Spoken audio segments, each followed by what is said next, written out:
Hi, this is Dr. Maggie Perry with Tell Me What You're Proud of, and I'm here with Danielle. Danielle, thanks so much for being here. Thanks for having me. So, can you tell me um, what was happening in your life when you decided to seek psychotherapy? Yes. So this is essentially a 10-year story. When I first started, when I first sought therapy was 10 years ago, almost exactly. And Huddle.care is kind of my seventh psychotherapy attempt. So when I first realized that I had an anxiety disorder, it was when I had moved in with my boyfriend, now my husband. And I finally saw myself through somebody else's eyes, in just a way that I never had before. And I finally realized that all of the things that I thought were my quirks were not were not the way that I had to be living. That I was like, oh, it's possible for people to think a different way than how I'm thinking and to suffer less. So I realized that, and I started my journey, which unfortunately has been a really long one because I only feel like in the last 12 months I've realized that I have OCD and not just generalized anxiety disorder. So, yeah. Before we go on, can you say more about like you realize that other people think differently than you do and suffer less? Can you be more specific about that?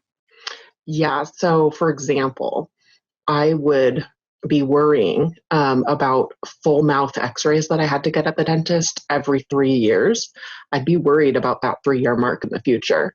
And I kind of thought that that was normal because I had been such an anxious person all my life, kind of, especially, like when I was started coming of age and I had kind of I have complex PTSD, which I didn't have any idea of at the time.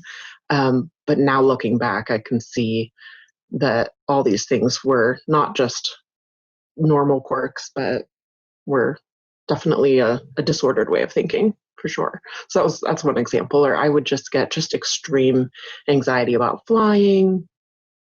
Yeah, the dentist one was a real big deal. And then I would just also just cry like all the time. And my husband, my then fiance or whatever, would ask uh, why I was crying, and I literally couldn't tell him. I just felt, this horrible sense of dread. And at the time, I really did think it was generalized. Now, looking back, I know it's specific, and I can see the stickiness and the content. I can now. I'm looking back. I can see that at the time it was, yeah. Felt like worry. Yeah. So, can you talk more about what that process was like over the years since it has been a long journey? Yeah. So um I basically I've seen.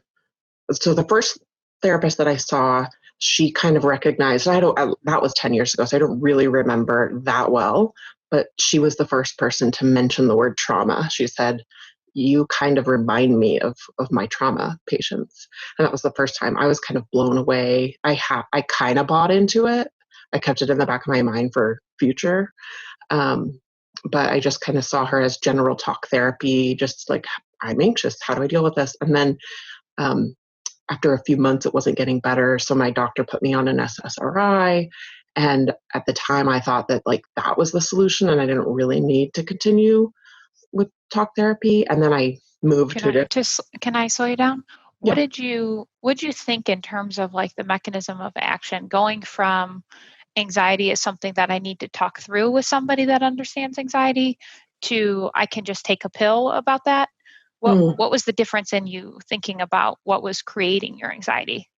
Um, I think real talking, and again, I don't remember the specifics, and I've tried to recreate it since, but talking through my childhood and maybe the kind of some of the sources of my anxiety or trauma didn't help at all.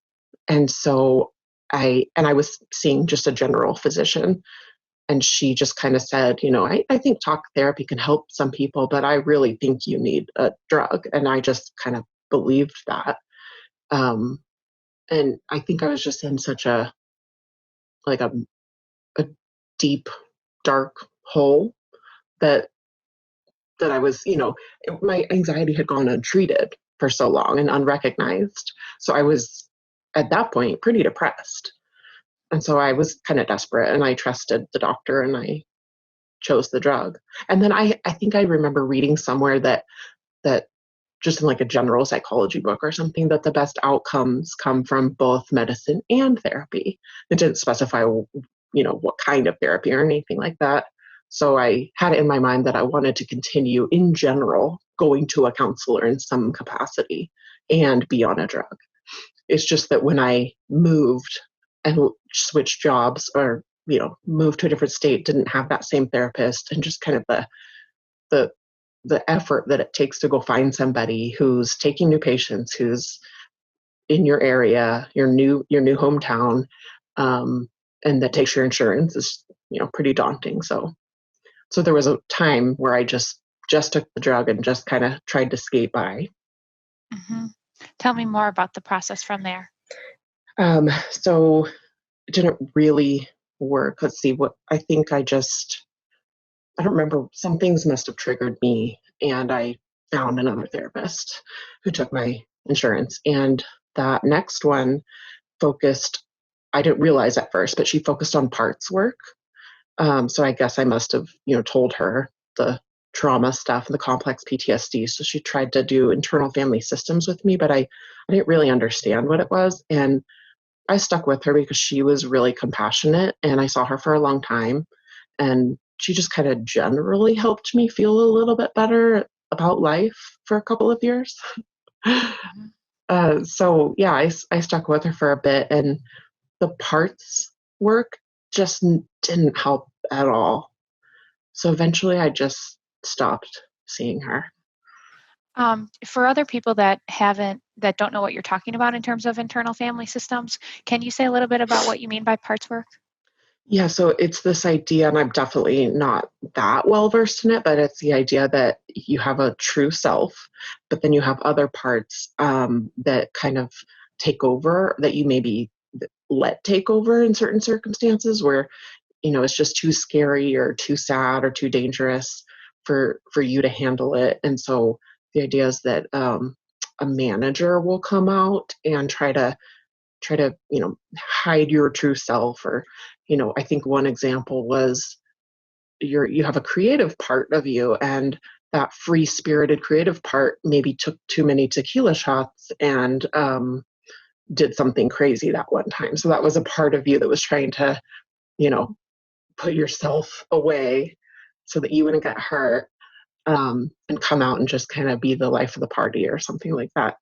um, but the idea was that, like, you have a child that is so a part of you that is still 8 years old or whatever when something bad happened, and that you've developed over the years, like, certain ways of dealing with that aren't your wisest mind, your truest self or something. So I appreciate what you're saying, that your therapist was really compassionate and it kind of generally helped you feel better. Now, based on what you know about OCD, do you have a sense of why that parts work might not have been effective for you at that time? Well, it had nothing to do about my behavior, and I was not aware at all about how about anything that I was doing to increase my anxiety. I was under the impression that if I figured out my past, that I would be healed. That all I had to do was have compassion for my young self, whose mom was sick, and then acknowledge and remember, maybe, and not blame myself for anything that happened, and then whatever anxiety I was having in the moment, or my day-to-day life in the present, would kind of dissipate. I think I thought that was true. And I didn't, wasn't in touch with what was really bothering me, my specific content triggers. I didn't know about OCD. I just thought that it was a thing where people turn the doorknob a certain number of times and check the stove.